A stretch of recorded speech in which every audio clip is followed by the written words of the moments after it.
First reading. A reading from the book of Leviticus. The Lord said to Moses, "Speak to the whole assembly of the children of Israel and tell them, Be holy, for I, the Lord, your God, am holy. You should not steal.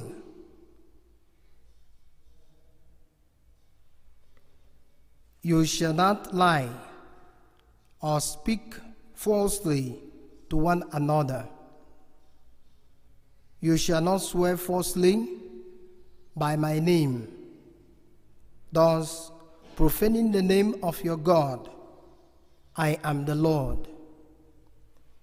You shall not defraud or rob your neighbor. You shall not withhold overnight the wages of your day laborer. You shall not curse the deaf or put a stumbling block in front of the blind. But you shall fear your God. I am the Lord. You shall not act dishonestly in rendering judgment. Show neither partiality to the weak, nor deference to the mighty, but judge your fellow men justly. You shall not go about spreading slander among your kin, nor shall you stand by idly when your neighbor's life is at stake. I am the Lord. You shall not bear hatred for your brother in your heart. Though you may have to reprove him, do not incur sin because of him. Take no revenge and cherish no grudge against your fellow countrymen. You shall love your neighbor as yourself. I am the Lord." The word of the Lord. Thanks be to God.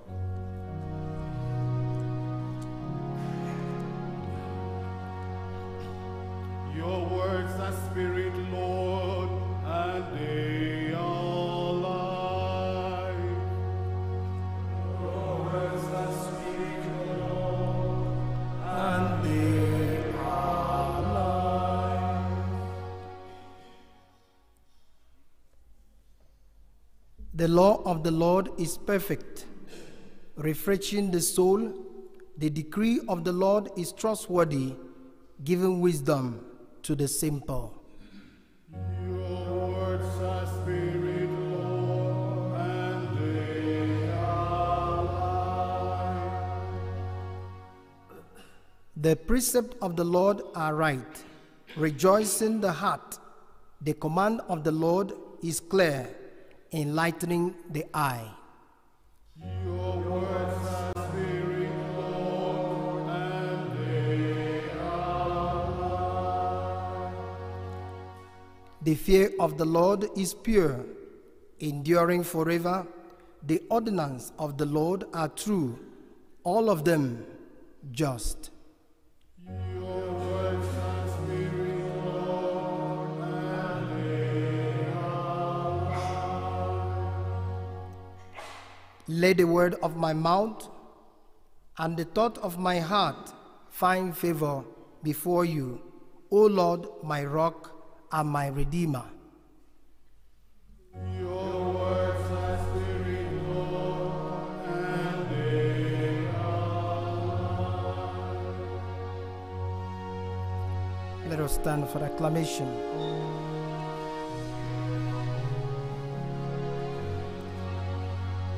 Glory and praise to you, Lord.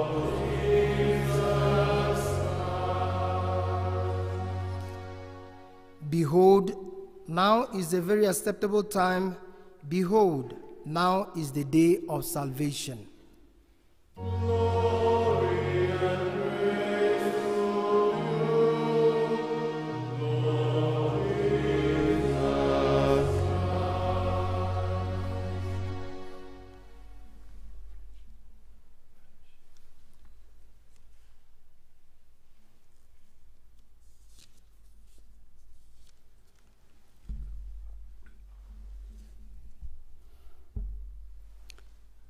Le Seigneur soit avec vous. Évangile de Jésus-Christ selon saint Matthieu.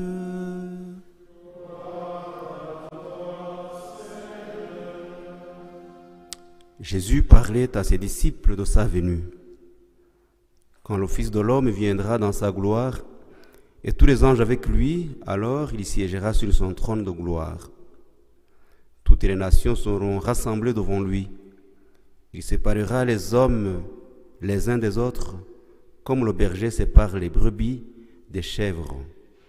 Il placera les brebis à sa droite et les chèvres à sa gauche. Alors le roi dira à ceux qui seront à sa droite, « Venez, les bénis de mon Père, recevez en héritage le royaume préparé pour vous depuis la création du monde. Car j'avais faim, et vous m'avez donné à manger. J'avais soif, et vous m'avez donné à boire. J'étais un étranger, et vous m'avez accueilli. J'étais nu, et vous m'avez habillé. J'étais malade, et vous m'avez visité. J'étais en prison, et vous êtes venus jusqu'à moi. » Alors les justes lui répondront, « Seigneur, quand est-ce que nous t'avons vu? Tu avais donc faim, et nous t'avons nourri. Tu avais soif, et nous t'avons donné à boire. Tu étais un étranger, et nous t'avons accueilli. Tu étais nu, et nous t'avons habillé. Tu étais malade ou en prison. Quand sommes-nous venus jusqu'à toi? » Et le roi leur répondra, « Amen, je vous le dis.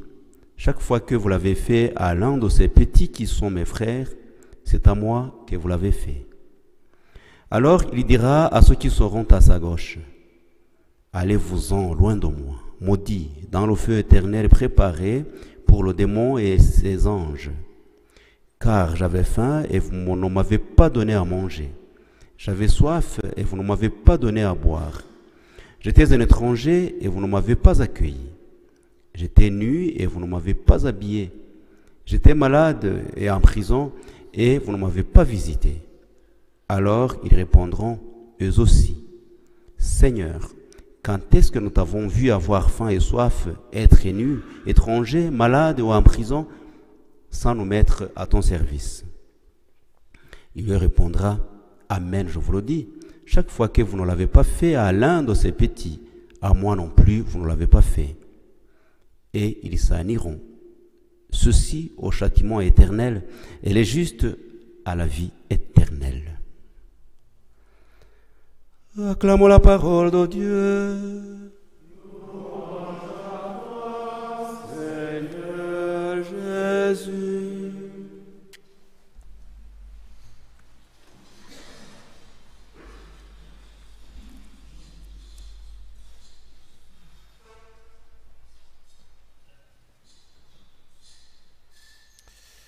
I was thinking that since the rector of the shrine here preached very well, so maybe I should give up saying anything.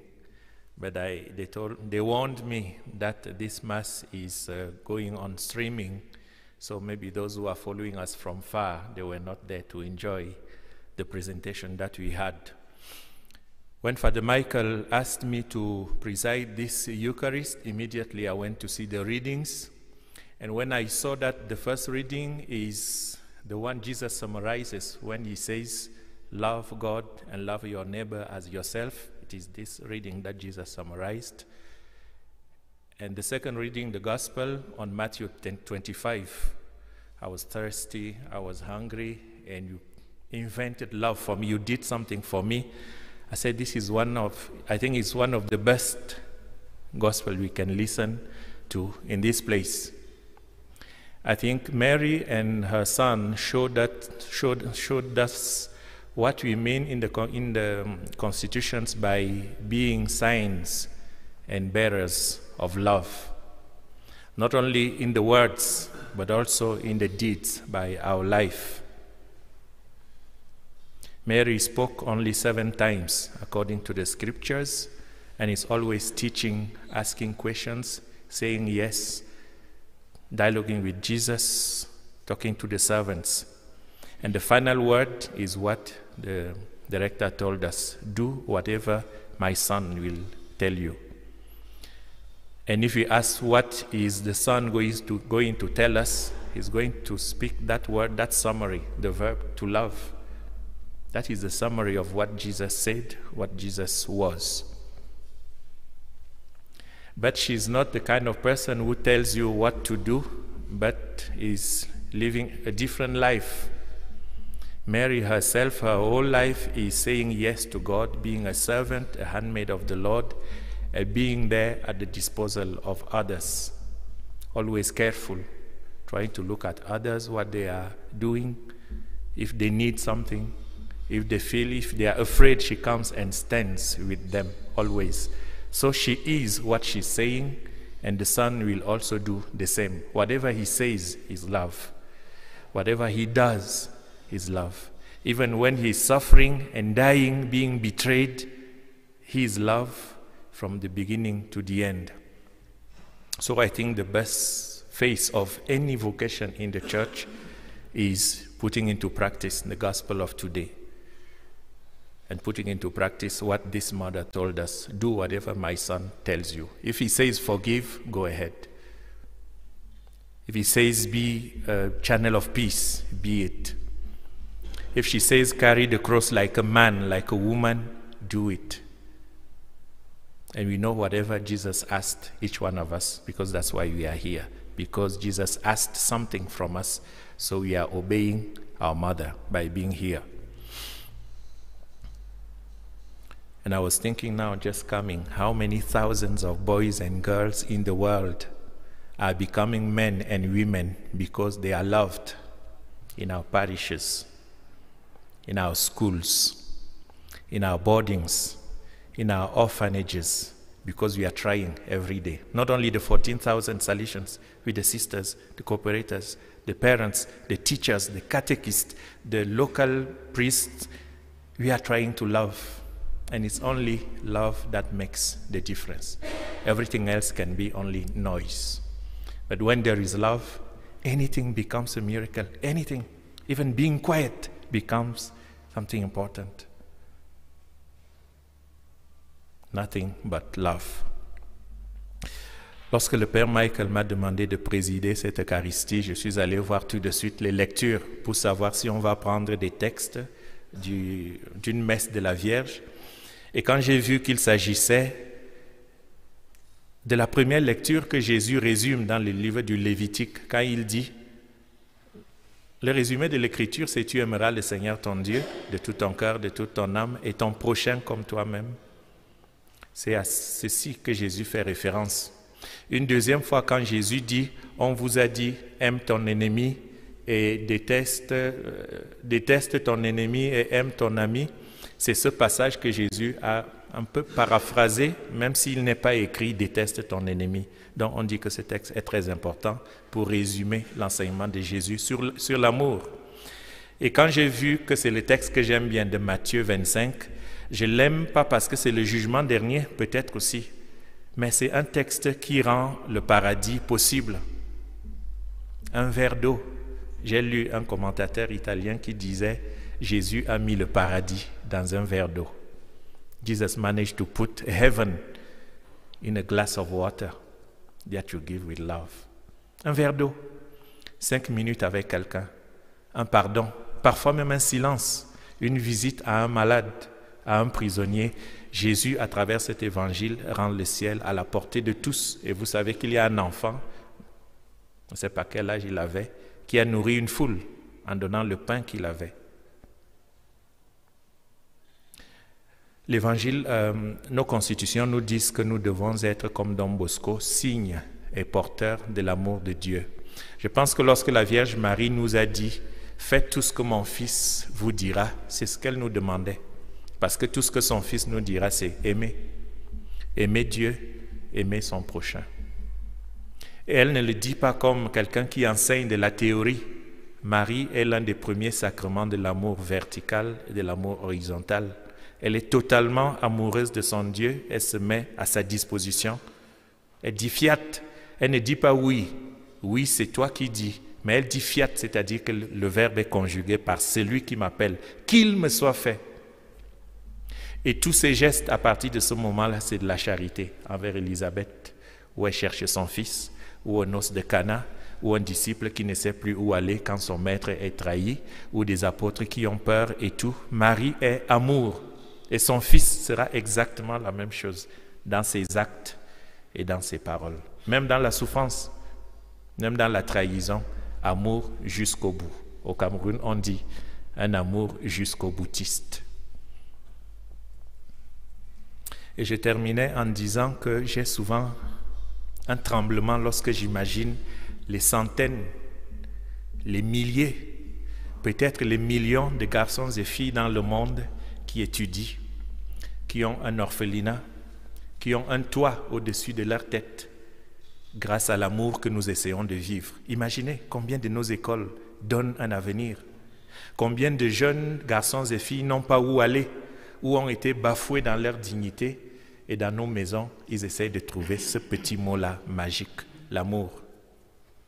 Donc remercions le Seigneur pour ce conseil que notre mère nous a donné et prions pour que notre congrégation, notre famille et toute l'Église, nous essayons d'être comme Marie et sa mère, des signes et porteurs de l'amour de Dieu. Et c'est ce que la Vierge a demandé ici, d'être des témoins de l'amour pour que le monde puisse avoir des personnes qui s'aiment l'amour, le pardon, la miséricorde, plus que toutes ces choses qu'elle nous a montrées, tout ce temps faire. Mais même si nous avons la tête dure, nous n'apprenons toujours pas qu'il n'y a que l'amour qui invente l'avenir et pas la guerre et la violence.